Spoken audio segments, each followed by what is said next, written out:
Hello and welcome to another special edition of Smalltown Sportstalk. I'm Andrew Willett, and I'm very, very pleased to be joined by none other than the winningest coach in the Ohio State University. That's right, the Ohio State University men's basketball, Mr. Thad Matta. Coach, how are you doing? Is that my cue? Absolutely. All right, Andrew. Well, thank you so much for having me on. And I love the title Small Town because obviously I grew up in a really, really small town. So I appreciate what you're doing for the community. Sure thing. And first question we gotta ask, we've been asking every guest we've had on. So how are you and how is your family? You know what? We're doing good. It's funny because my oldest daughter, who's going to be a senior at Butler, was studying abroad in Sevilla, Spain this past semester. And my youngest daughter, who was going to be a sophomore at Butler, had gone over for spring break with a friend to see her. And so, we get the call that they're going to close down flights from Europe, and we were able to get them out and get them home. And my oldest daughter actually had the virus and was sick for 17 days. And, now she's immune, and which is a great thing. But, I'll be honest, Andrew, we just did everything they told us to do. And tried to follow all the protocols, and I finally needed a change of scenery, so I went to Florida for a month. But very nice. Other than that, we're all good. I'm glad to hear it, and I'm really glad to hear that your daughter is immune now, and So you've really had some firsthand experience with the virus. How has it affected your day-to-day life? Being retired, I don't have a whole lot going on every day. I think that the biggest thing where it got me was just the ability to go do what you wanted to do. Be it go out and get a cup of coffee or take my wife to dinner or, meet my buddies for a beer or something. And, all that was taken away. And, like I said, I just did whatever they told us to do. And, but, hey, it is what it is, and I'll swear I think it'll be better, once we get through all these difficult times. Sure. And, I mean, obviously, like you said, it's made a lot of little impacts. You mentioned you're retired. We'll get back to that.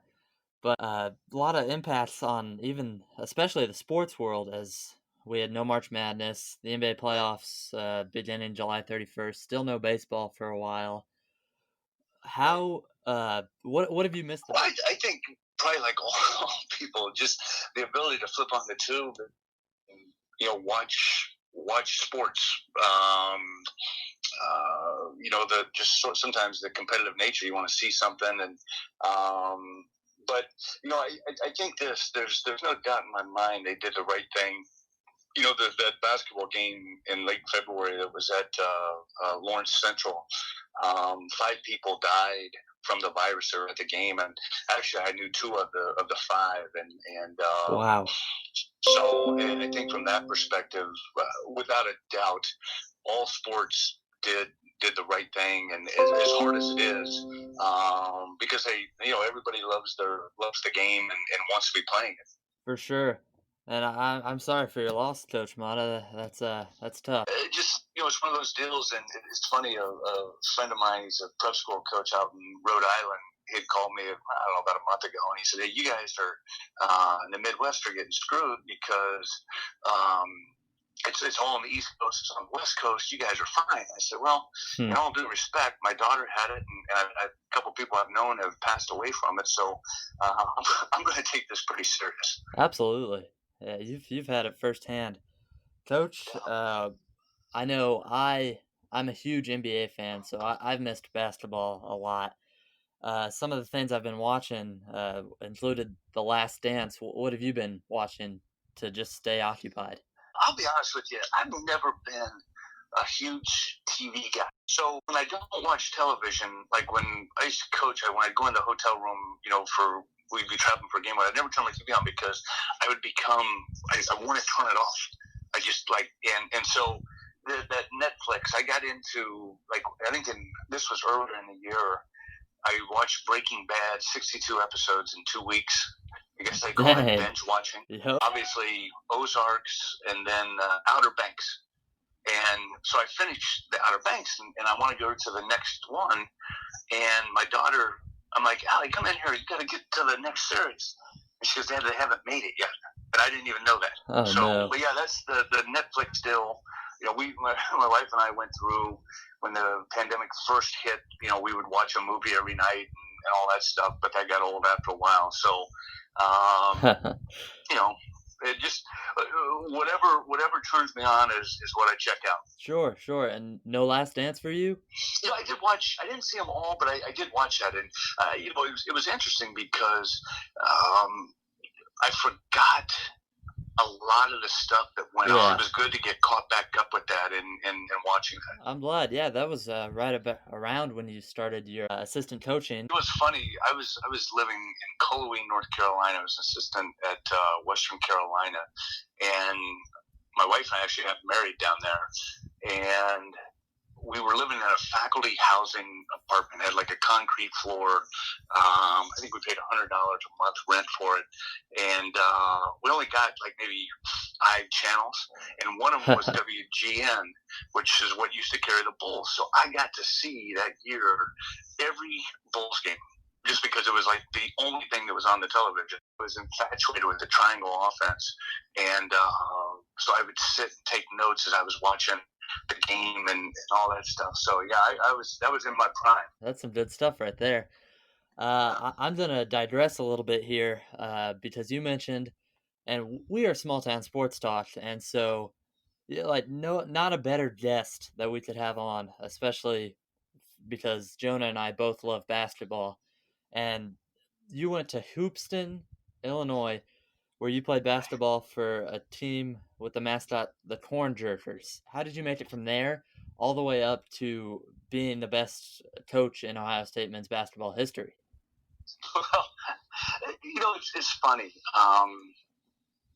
You know, growing up in a small town, I would never change. Because I often joke with my daughters because they've lived in Indianapolis, Cincinnati, Columbus, Ohio, and now back in Indianapolis.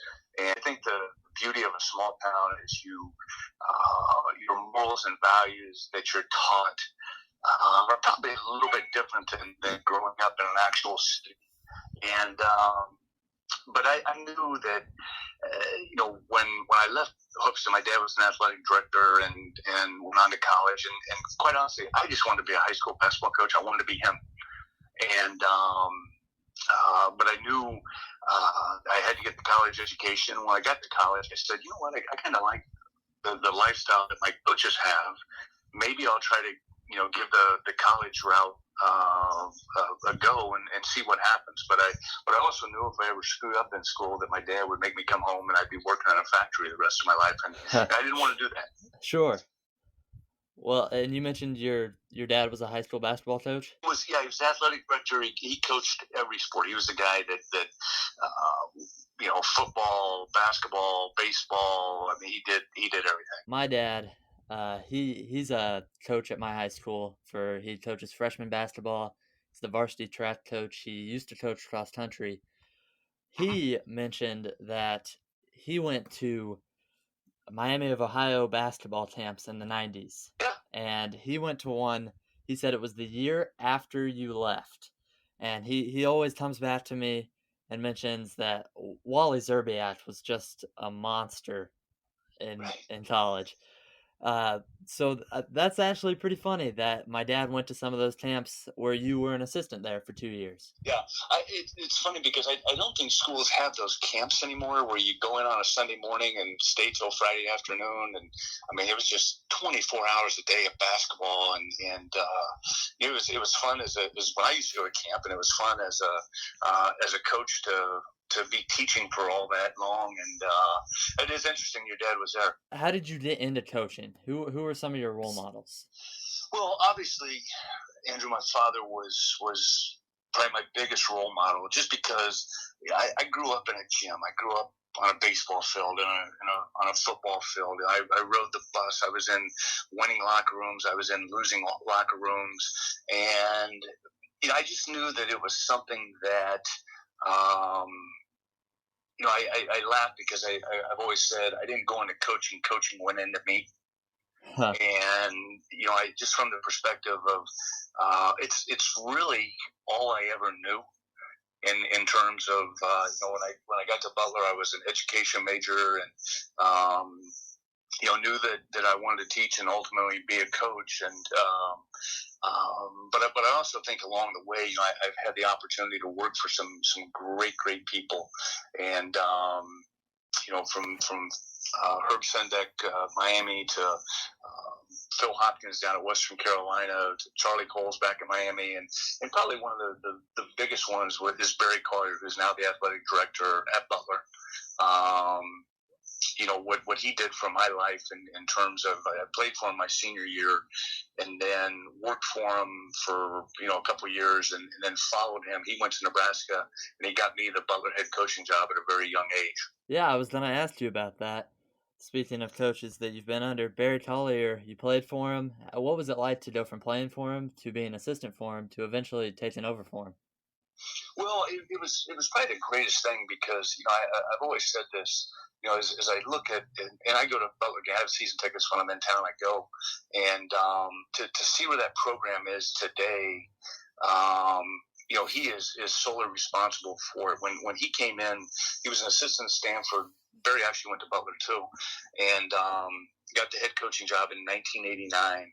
And to watch him as a player and then work for him as he had this vision for Butler basketball, and just seeing where it is today, and all the changes that have been made. That was his plan in 1989, and now it's ironic he's the athletic director and doing a phenomenal job of overseeing everything. I gotta ask about a couple of individuals that you've worked with. One you coached was LaVall Jordan, Yep. who is now the Butler basketball head coach, as you mentioned, even today. What do you think about him and Butler the last couple of years? Well, it's funny because I think Laval has done a tremendous job in continuing running the Butler program the Butler way. And just watching his growth over the last couple of years, I think the job he did this year was as good as I've seen a guy do in college basketball. And obviously they had a tremendous run, and was probably primed to do pretty well in the NCAA tournament this year. And just so happy for Laval. I mean, you obviously stay in touch with so many former players that I've coached, and now to get back and see him captaining the ship, very very exciting. Another one I have to ask about. I don't know if you hired him as an assistant or if it was the year after you went to Xavier, but Brad Stevens. I am a huge Celtics fan, Coach, and so I gotta ask, what is Brad Stevens like? Oh, Brad is I'm telling you this, man. He is simply the best, maybe the most humble human being I've ever seen or met, I should say. And I did hire Brad back in 2000. Um, he was working for Eli Lilly, and you had a feel about him. He was going to be special. And to see where he is today,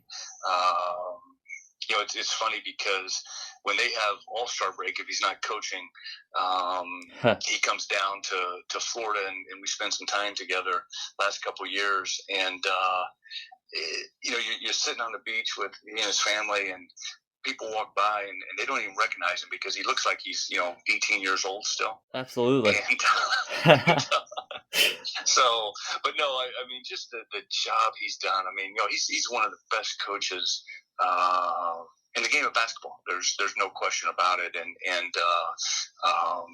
man, is he passionate about what he does. So you've been staying in touch with him. You've been staying in touch with LaVall Jordan.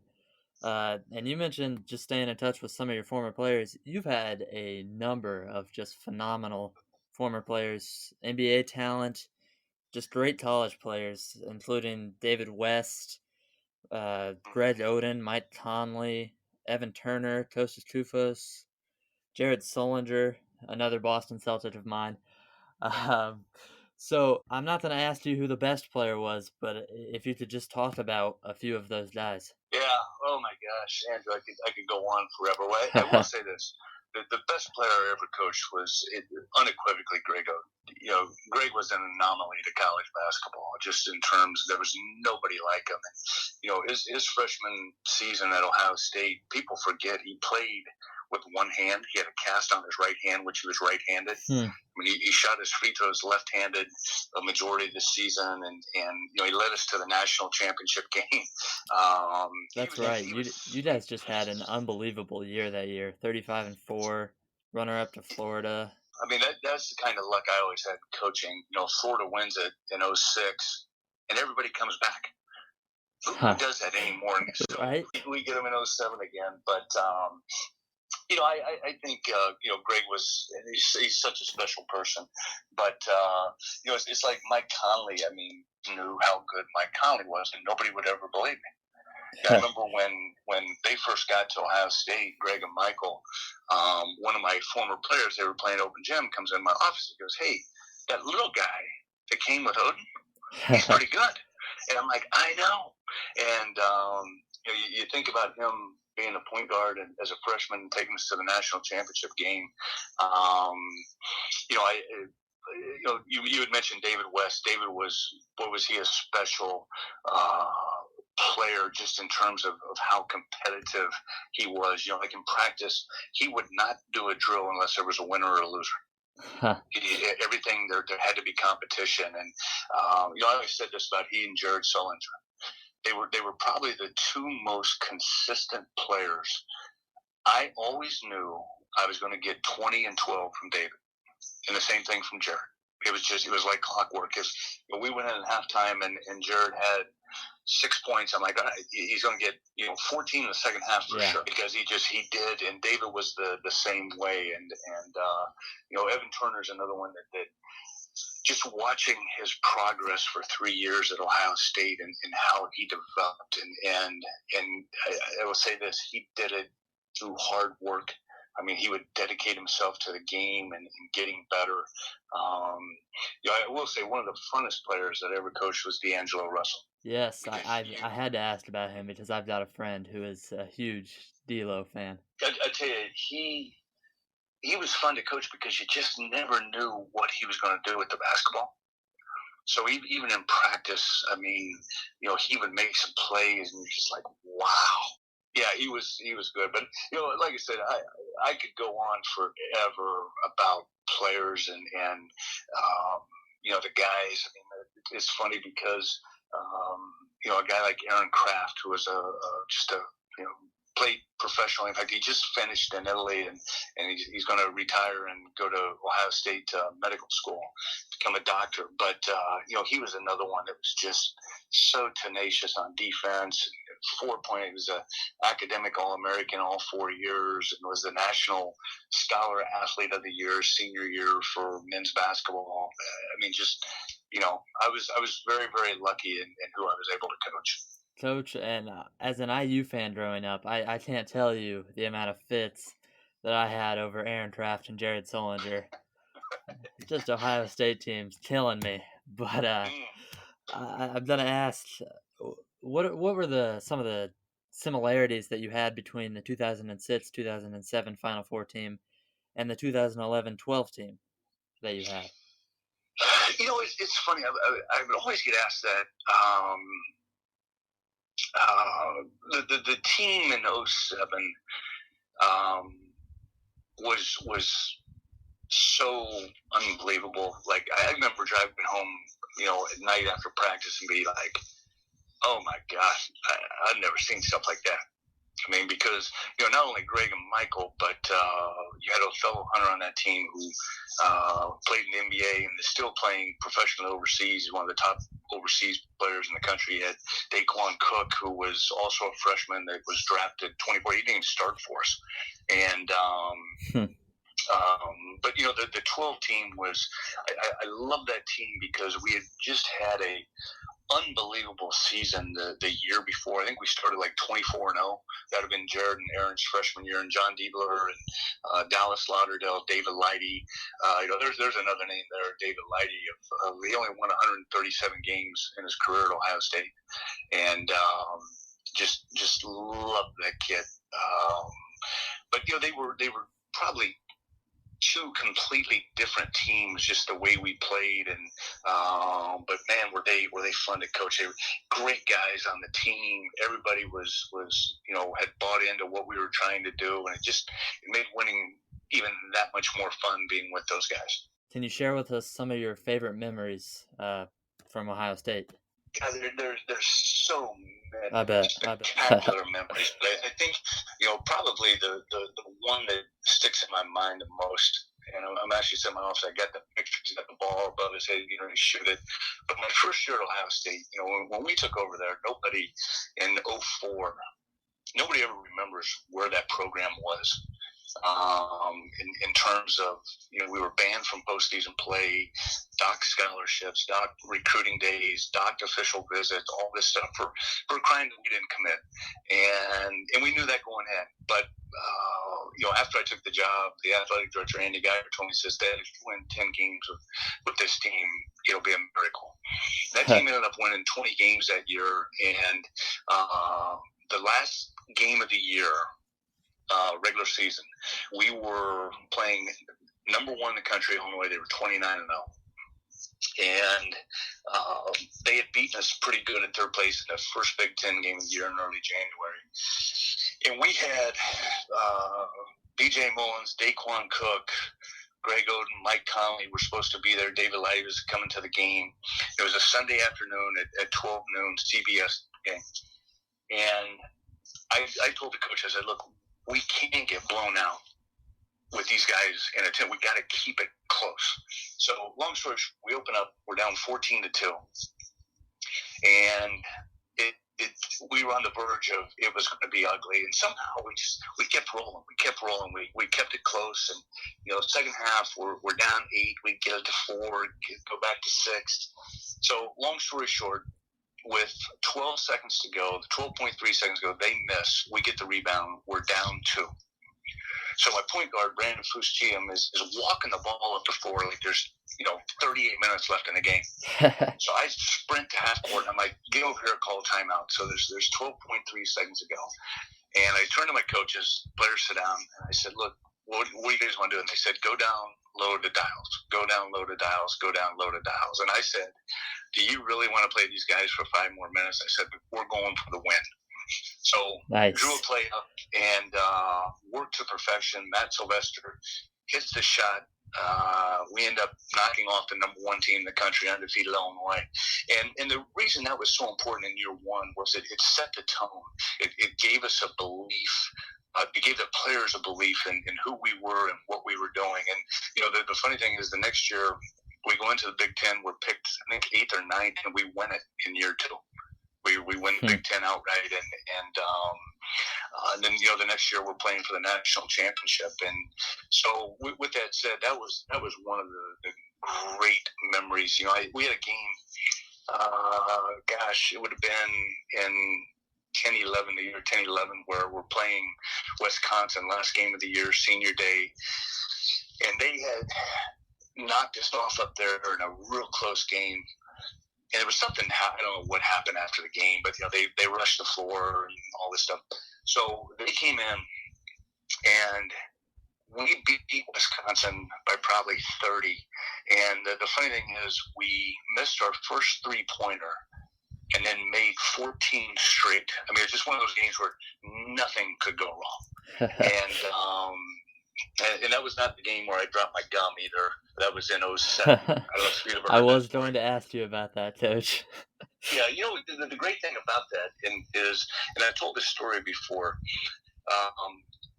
for the listeners, there was a part in the game where the game really, really close. We ended up winning by 1.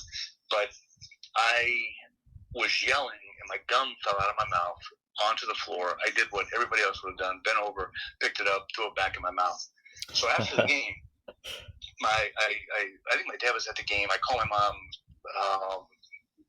I think they were living in Hilton Head then. And I said, she answers the phone. She goes, "Oh my God, son." And I'm like, "Mom." She goes, "Oh my God, son." And I go, "Mom, we won the game. We just won the Big Ten." And she goes, "You dropped your gum and put it back in your mouth." And Andrew, I swear to you, I had no idea what she was talking about. I bet you just have no remembrance of that. Yeah. So I get home. I said, "Did they show it on TV?" And she goes, "Oh, about 100 times." I'm like, "Really?" So we're having a huge party at my house, and all the coaches are coming over and all this stuff. And so I get home and I turn on ESPN, and there I am. And they got the telestrator, and they got like a second hand up there. And so they show the gum, they draw the gum coming out, they circle it, they show me pick it up, put it back in. They're like, "Look, it was under 2 seconds. He's fine."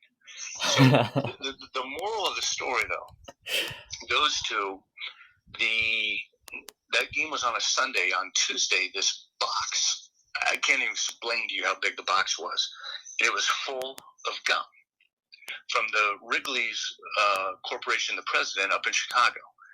And in there was this card, and I'm now a lifetime member to Wrigley. So anytime Wow. I ever need gum, I just call, and they send gum. That's awesome. Yeah, but yeah, that's kind of how my life goes.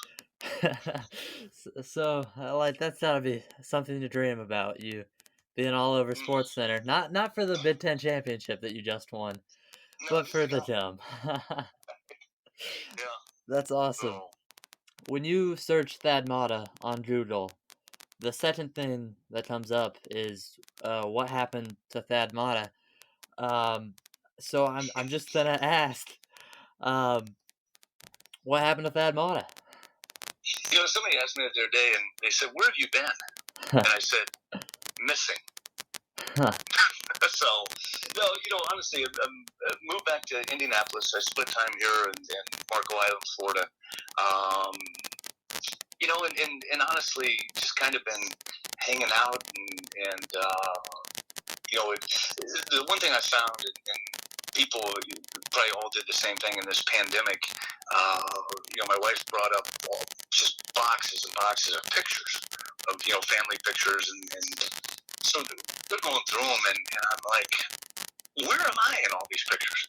Huh. And I'm like, you were recruiting, you were going on a road trip, you were wherever, and it kind of told me how much of like my kids' lives I missed, and from that perspective, my youngest, when we moved back to Indy, she went to Rebuff for 2 years and had just a wonderful experience.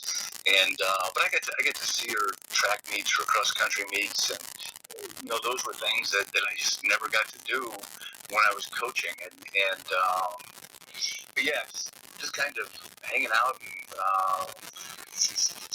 enjoying retirement right now.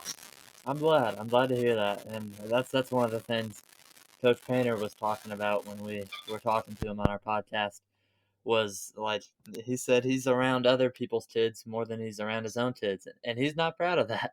I'm glad you're able to enjoy retirement a little more, and I'm just glad to hear that, Coach.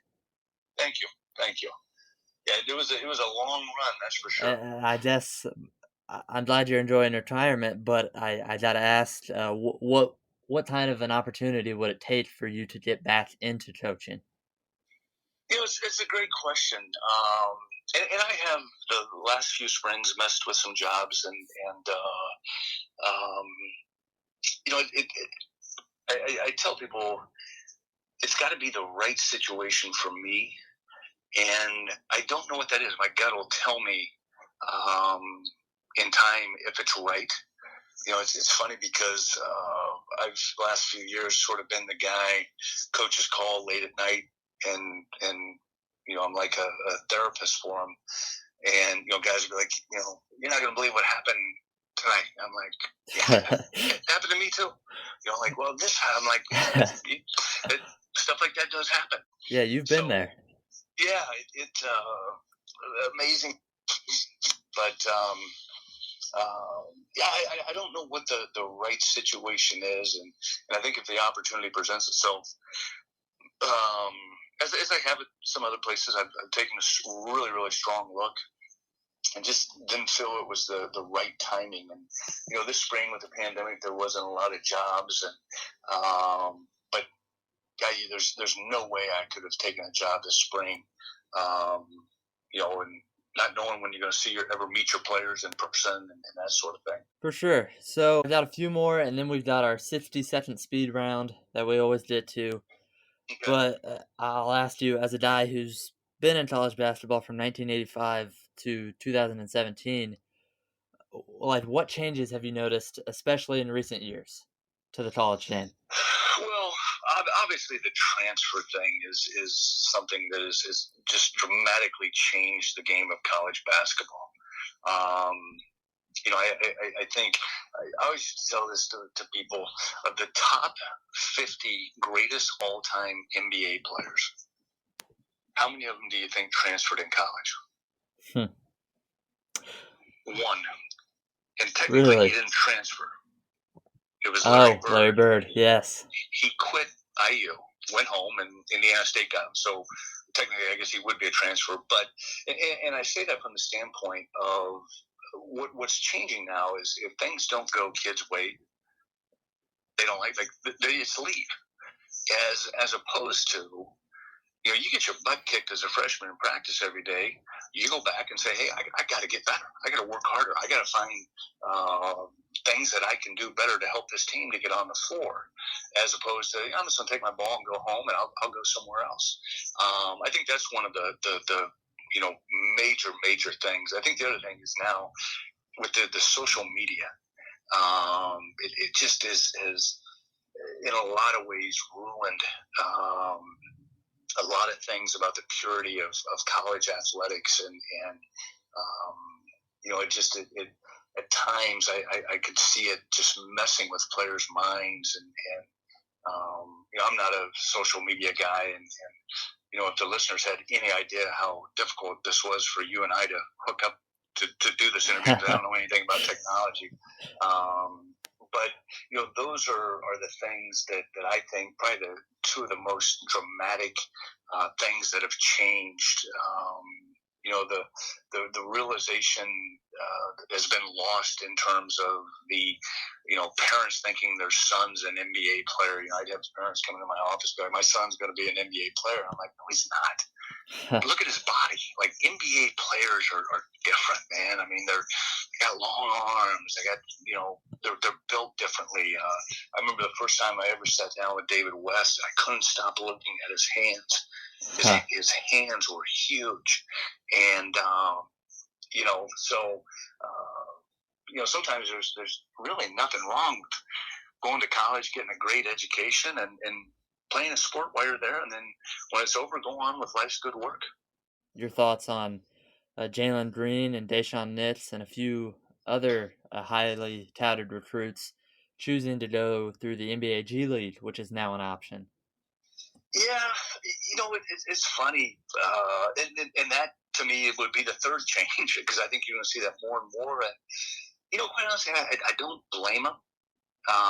If they got no interest in college, and they're that good that they can get themselves, because you can do the homework now, the research, I think, to find out what your chances are. And that's why I had a lot of one and dones, and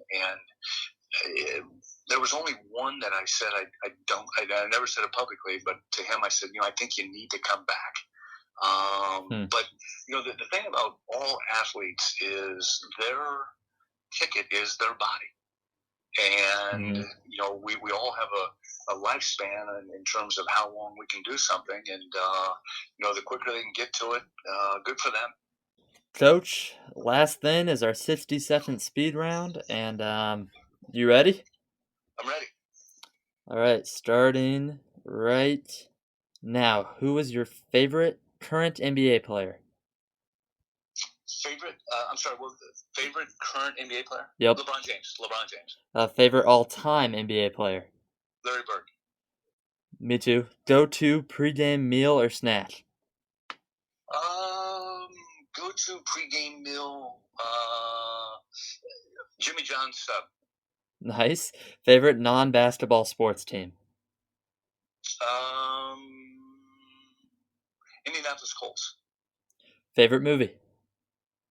One Flew Over the Cuckoo's Nest. Favorite song artist growing up? U2. Favorite song, I still haven't found what I'm looking for. Nice. Favorite non-basketball activity? Favorite non-basketball activity? Walking. 5 seconds, last question. If you could pick a superpower, any one, what would it be? Read people's minds. Interesting. All right, Coach. Well, and I really just want to thank you for finding some time for us today. And because I know you're spending time with family, and I'm just really happy to have been able to talk to you today. No, this has been awesome, man. You're gonna do very, very well in this profession. Thank you very much. I'm just very glad I got the chance to talk to you, and so thank you to our listeners. If you've made it this far, make sure to listen to all of our podcasts and follow us on Twitter at ST2. You can get us on Apple Podcast, YouTube, Spotify, Twitter, and more. I'm Andrew Willett, and today, Coach Thad Matta. That's ST2.